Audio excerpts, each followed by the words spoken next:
Well, I guess it would help if I hit the mic button. See, all that talking. This is a new thing for me, guys. Thanks you guys for telling me that you couldn't hear me. I really do appreciate that. Well, I'll go back into what I was saying before I'll start all over again. But thank you guys so much for your trust. Thank you. I got it. I wasn't being heard, but now I can. I should be okay now. Can you guys tell me if you guys can hear me?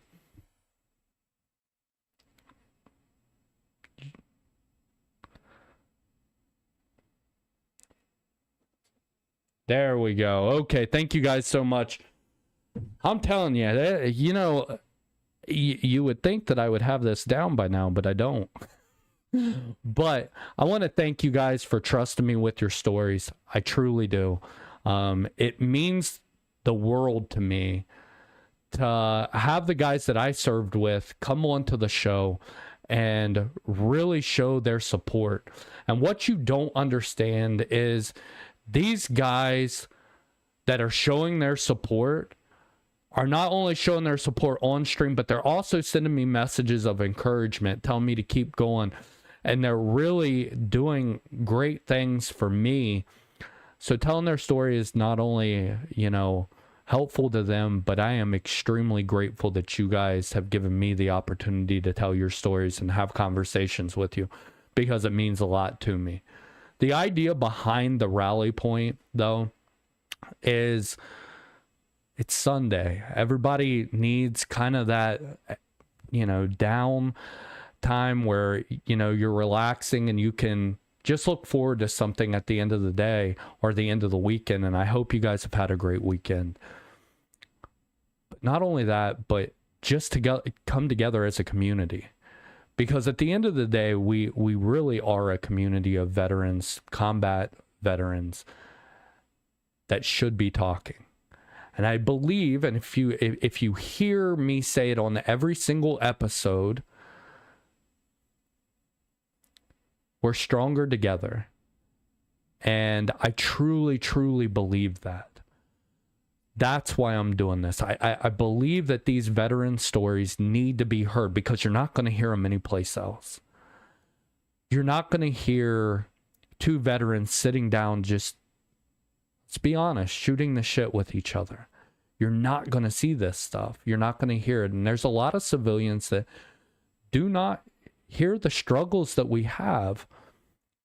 But more so than that, you know, one of the things that has really just blown me away is the wives. You know, and I've had multiple wives tell me, thank you, I finally understand what my husband is going through. Thank you. Now I understand why he laughs when there's stress. That's because that's how we did things. We couldn't take everything seriously. And I really just want this to be a place for us to talk.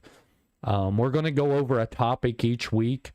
But then at the end of that topic, I want your guys' suggestions on what you guys think I could do better, because I always think that I can do something better to tell these stories.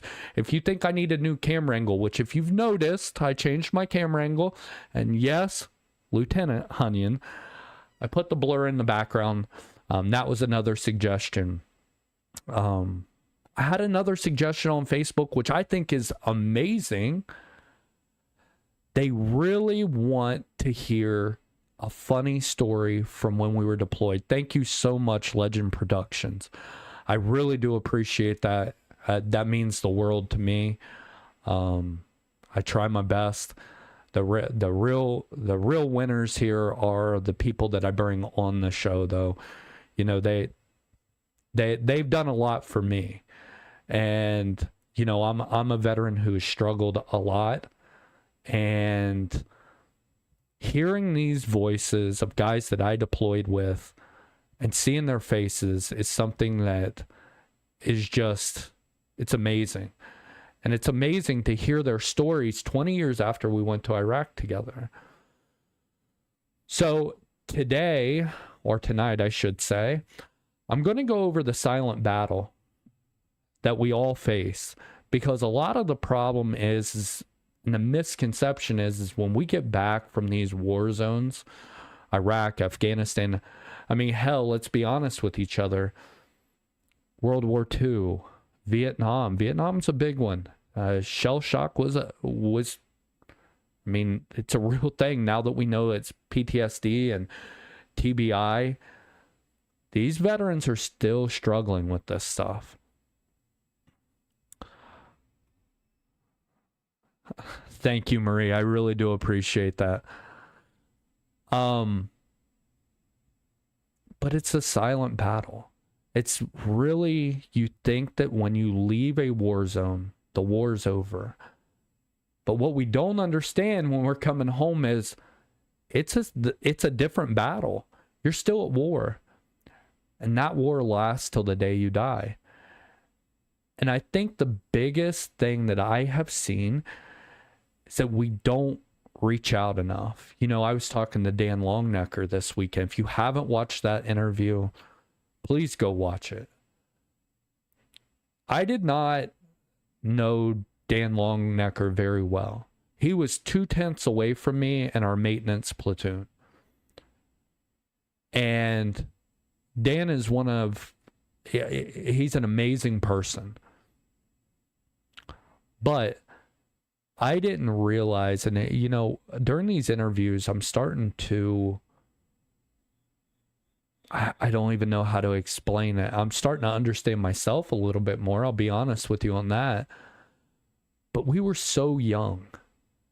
You're seeing soldiers 17, 18, 19, 20 years old.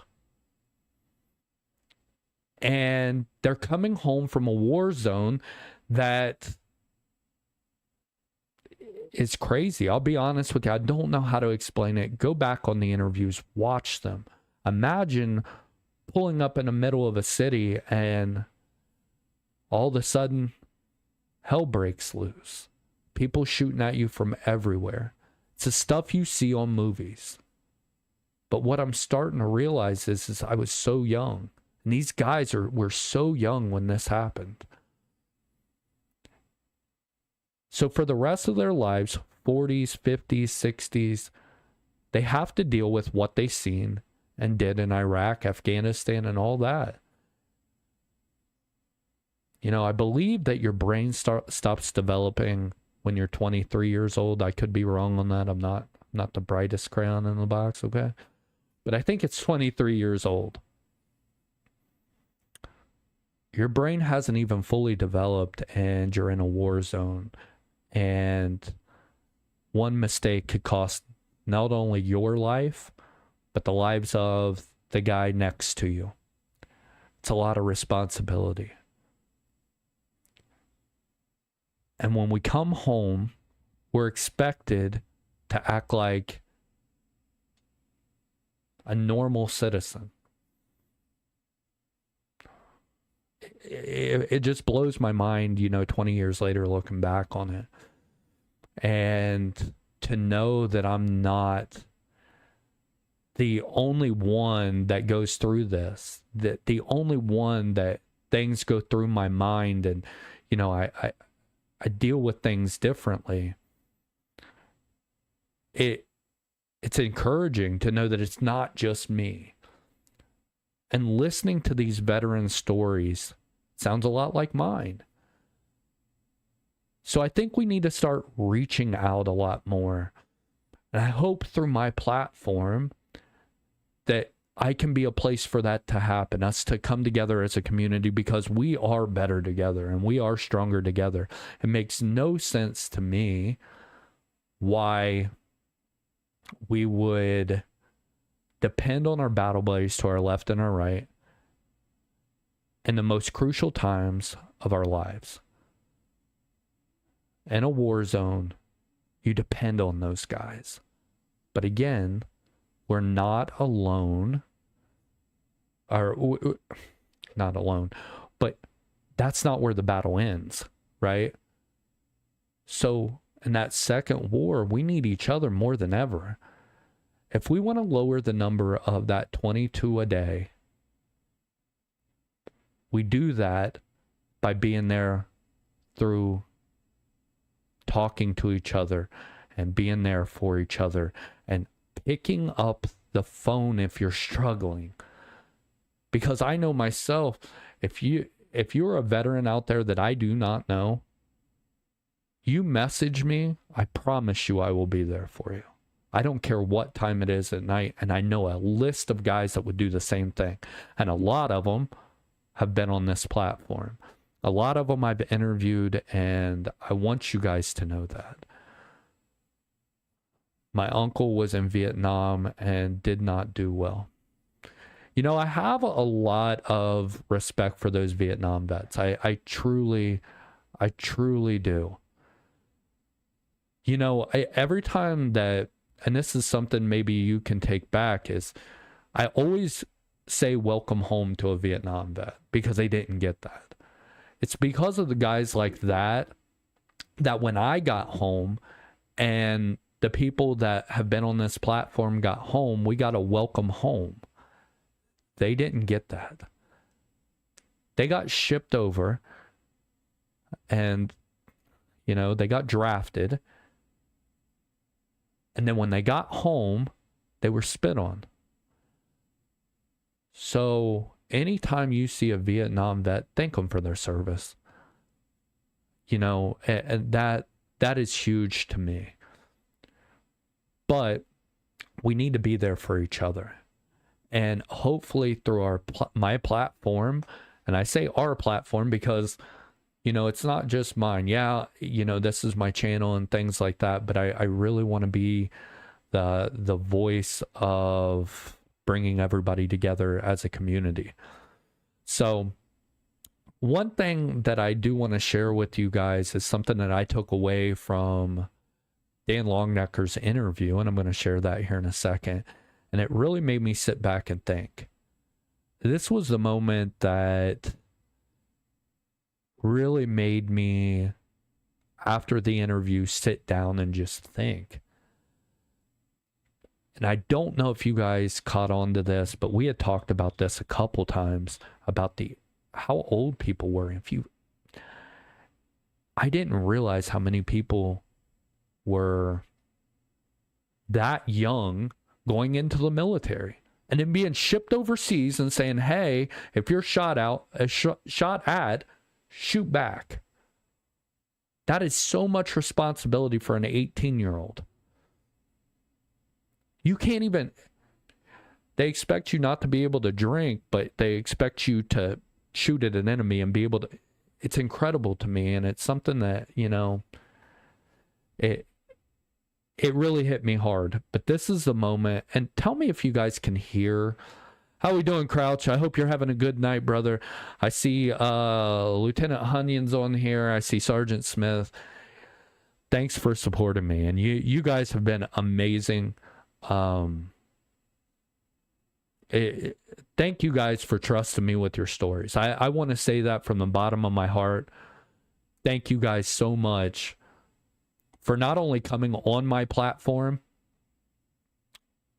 but also trusting me with your stories, because you didn't have to. You didn't have to open up, but I think a lot of things can be taken from this. The support you guys have gotten in these videos, and you've opened up a line of communication, and it's because of you guys, the first guests on here, that have really opened up other veterans. It takes just a little group of saying, you know what, I'm tired of struggling by myself, and here's my story. And then encouraging other veterans to do it. And I'm incredibly grateful to you guys. And you guys have taught me so much. And I'll get into Crouch here in a second, but I want to go through this part of the interview with Dan Longnecker that just released on Thursday, that really made me sit down and think, you know, holy crap, and really made me look at it a lot differently. And maybe it did for you. I don't know if you caught on to this. And if you guys could, tell me if you guys hear this or not, okay?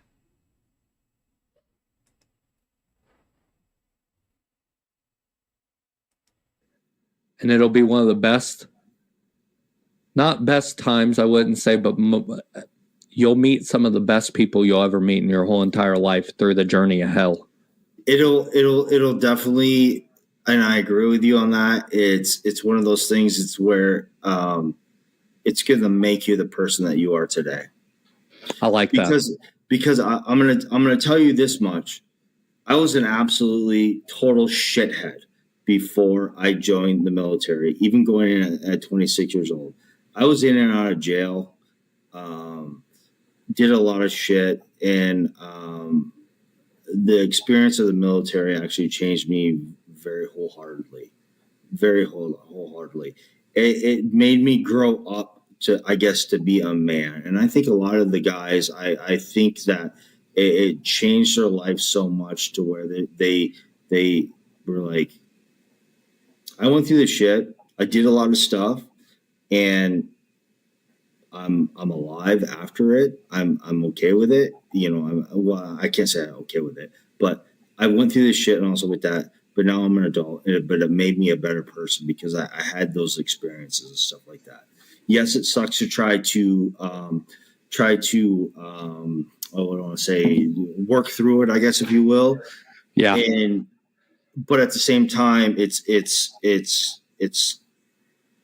makes you a better person, I think, because you had to go through all that heartache and, you know, seeing. And I mean, how is it that you're 17 to 21 years old and you say you laid down a 50 cal and you took someone's life so you could go home?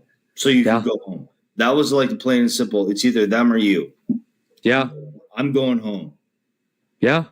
I'm going home. And then, you know, not only that, but then you're still a kid and you're going to have to deal with that for the rest of your life. Yep. And how are you going to justify that? And then not only that, but the questions you get asked by, you know, people who you weren't there with, people that don't agree with why you're there. And I think we went over this too. I didn't care why we were there. I don't know if weapons of mass, I have no clue about any of that. What I did, the only thing I cared about, and we went through this, was a person to my right and my left got home safely to the people that they loved. Yeah. Because I knew what that felt like. I knew what it felt like losing a loved one. Yep. And I tried to make damn sure that their family didn't have to go through that. That's 100%. The only thing that mattered to me. And that was across the board because I'm sure you felt the exact same way as well.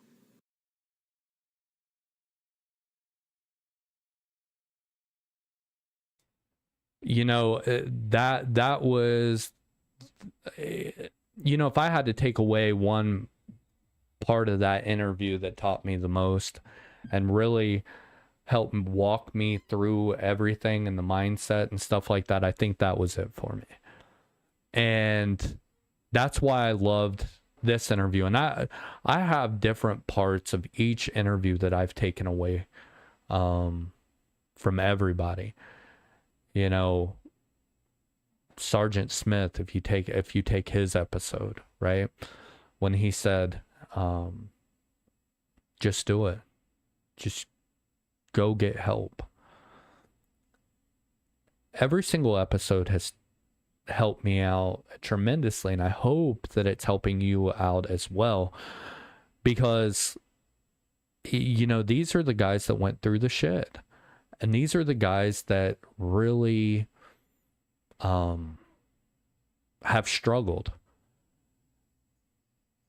You know, from Crouch Finding Faith, which I am extremely proud of him for that. And if you guys didn't know, usually 2 Mondays ago, I was a part of a Bible study with Crouch on a Monday night with nothing but veterans.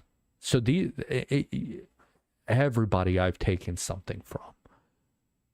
You look at Leonard. Leonard lost both of his legs.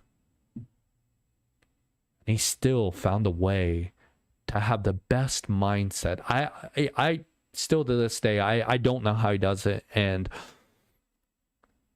his mindset is something that I literally will never understand how he processed all of that and has the great attitude that he does. And I've said that for years. When I seen Leonard down at BAMC down in Texas, nothing changed with him attitude wise. Me, on the other hand, had that happened to me, I don't know how I would have handled it.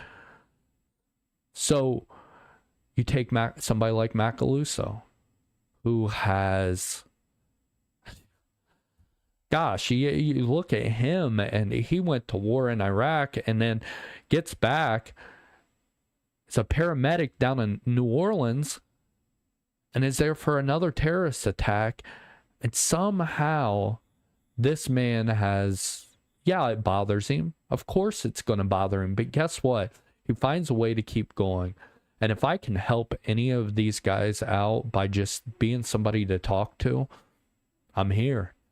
My platform is here. If you want to give me a call at 3 o'clock in the morning, I'm here. But I think more of that needs to happen. And I think that it will happen. Because I have had multiple calls from people I haven't talked to in 20 years. Saying, hey, just so you know, this is not how this story went. This is how it actually went, or this is the way I seen it.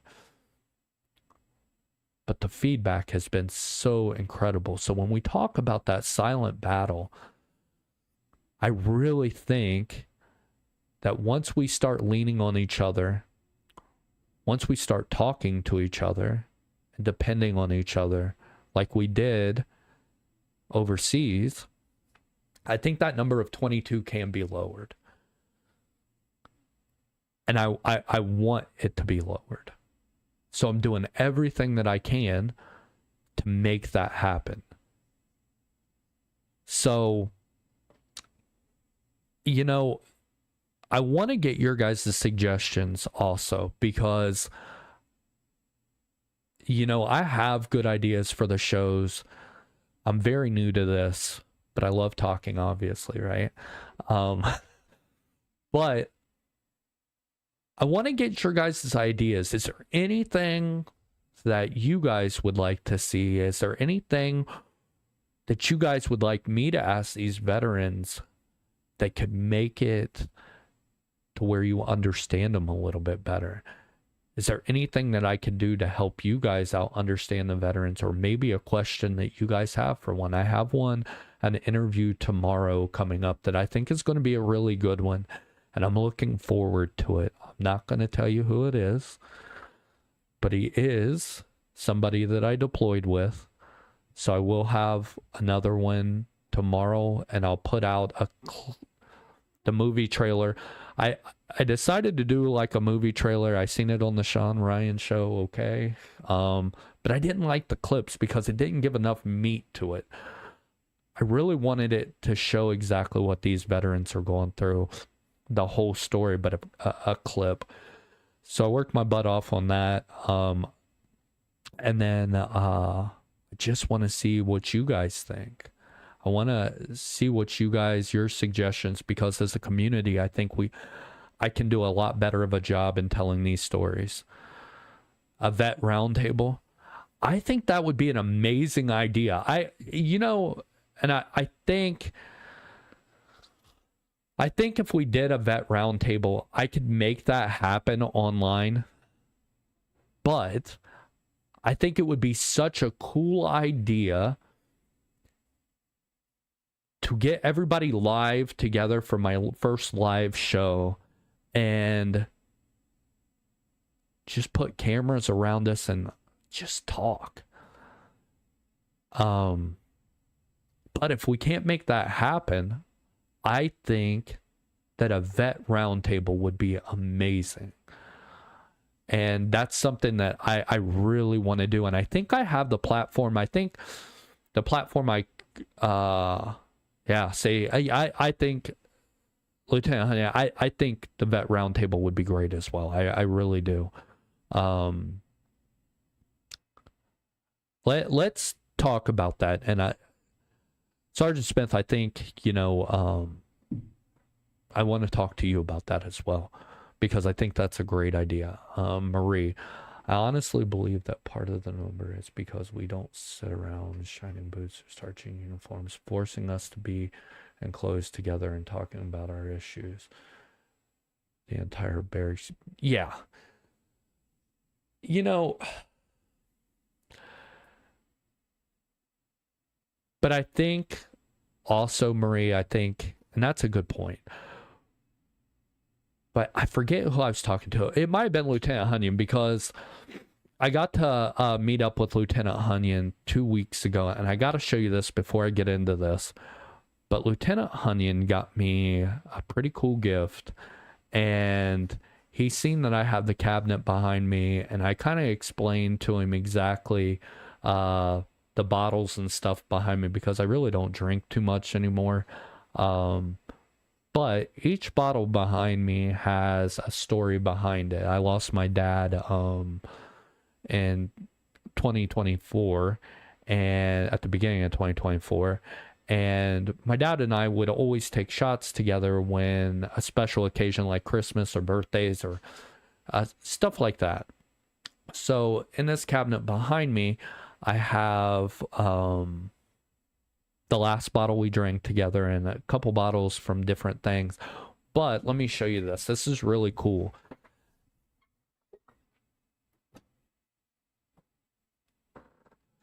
So I don't know if you guys will be able to see it, but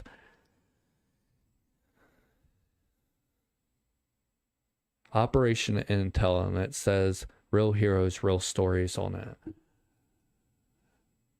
And wishing you good luck, Lieutenant Colonel Hunyon. I think this is something really cool, and it just goes back to your guys' support for this channel. You didn't see the cabinet sitting behind me. Actually, you know what's funny is one of my buddies brought this to me today, and it's for demolition charges, which I thought was really cool. But you know, Marie, I think, you know, another problem is when we are deployed, and I mean even when we're not deployed, let's be honest with each other, I think we're made to, if it hurts, oh well, keep going, right? Drink some water. Motrin and water, right? And I think that mentality, sticks with us for the rest of the time, right? Even after we get back, it's built in. We're going to be okay, keep going. Well, after you keep going for so long, it keeps building and building and building. And it's like shaking up like a Coke, a thing of Coke. As soon as that top's popped, it's going to explode. And I think that's one of the big reasons too. And I just really, really believe that we can do better. And I believe vitamin M. Yeah, you're right. But I think we can do a lot better. And I'm not going to be... I put my trust in each other. I don't put it in... And you guys have different ways of thinking about stuff too, and different beliefs and stuff, but I don't put it in a doctor at the VA. That's not saying don't go to the VA, okay?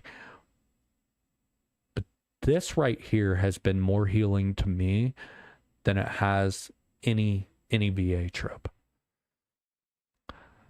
Time for us to step up and start serving each other. This is your form of that, Tim. Yeah. Yeah. I try, I'm trying my best, and I want your guys' story to be heard, Crouch. You know, that's huge to me. That means everything. You guys are trusting me with your stories. Let's be honest with each other. You guys are trusting me with your stories.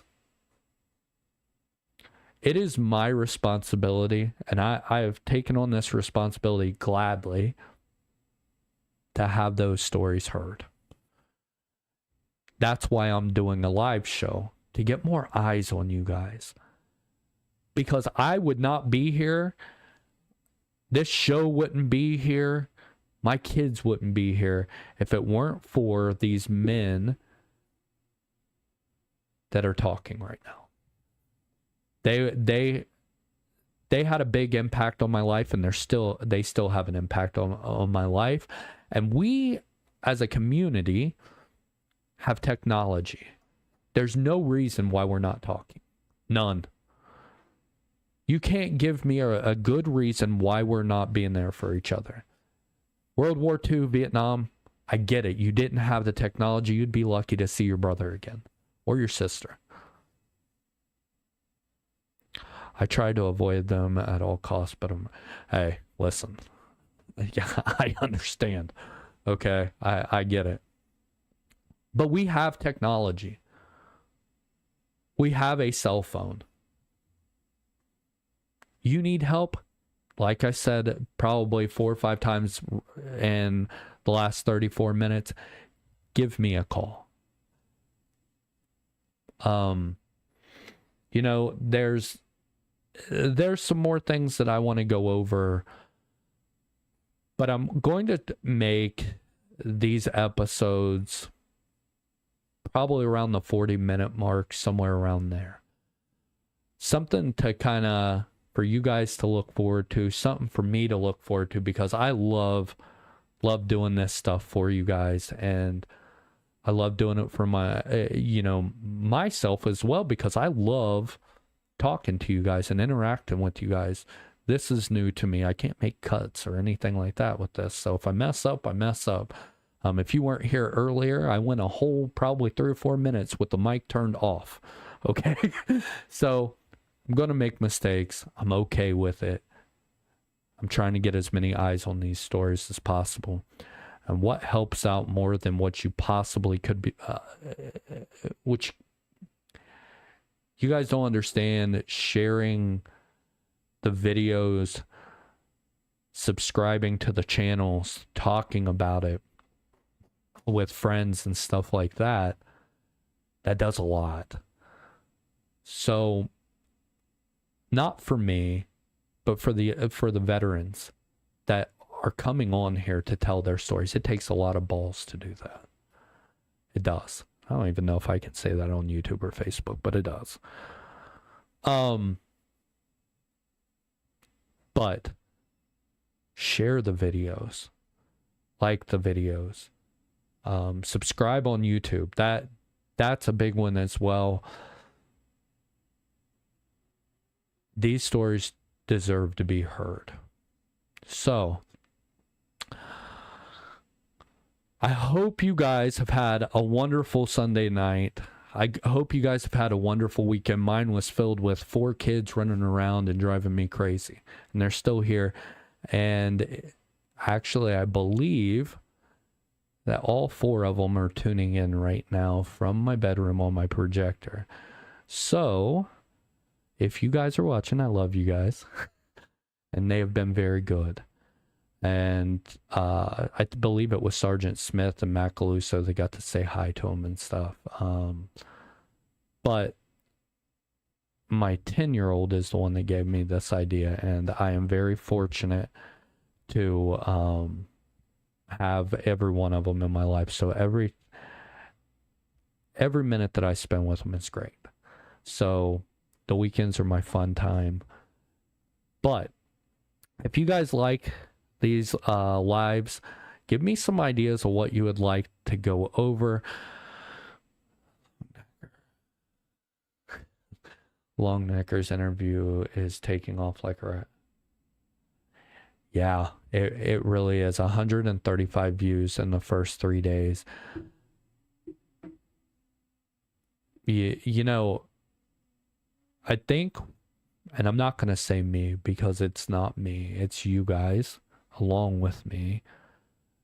I think we stumbled upon a gold mine, and I think we can build a community out of this. I have some different ideas. I would love to do a morning show. I want to be there for motivation and to let veterans know to keep going and keep pushing. We are so much more to each other than what we can possibly imagine. We're better together. But before I get off of here, I would like, one of my kids is right here. Nope, go. One of my kids is right here beside me. She heard me say I love you. But I want to leave you guys with a motivational quote that kind of goes into that silence and stuff that I was talking about. And I seen it the other day, and hopefully it helps you guys out just as much as it helped me out a little bit. And I don't know who said it. I know Sergeant Smith is going to give me shit for this, but it's a motivational quote, okay? It's a motivational quote. So, the bravest thing you can do isn't going to war. It's speaking the truth about the war inside, because silence kills, but sharing keeps us alive. This has been Operation Intel. Veteran stories. And these guys aren't being silent anymore. These guys are speaking up, and they're telling their stories, and I can't wait to see where this takes us. So, I'm going to get off of here. I hope you guys had a wonderful weekend. I hope you guys enjoyed the show. Give me your feedback, because I would love to hear it. I will see you guys next Sunday at 9 p.m. Eastern, where my mic will be turned on and it will be unmuted. I promise you. Okay? If I remember, which don't count on it. But look out for the video trailer on Tuesday. Probably Tuesday evening is when that'll drop with my brand new interview. And then I'm probably going to start dropping the full interviews on Thursday afternoon. So it gives a day and a half for people to go through that video, the trailer and stuff. But I will see you next Sunday. I hope you guys have a wonderful week. And I hope if you need something, reach out. I'm only a phone call away. I'm only a message away. I'm always here for you guys. And I love you guys. And I hope you have a great week.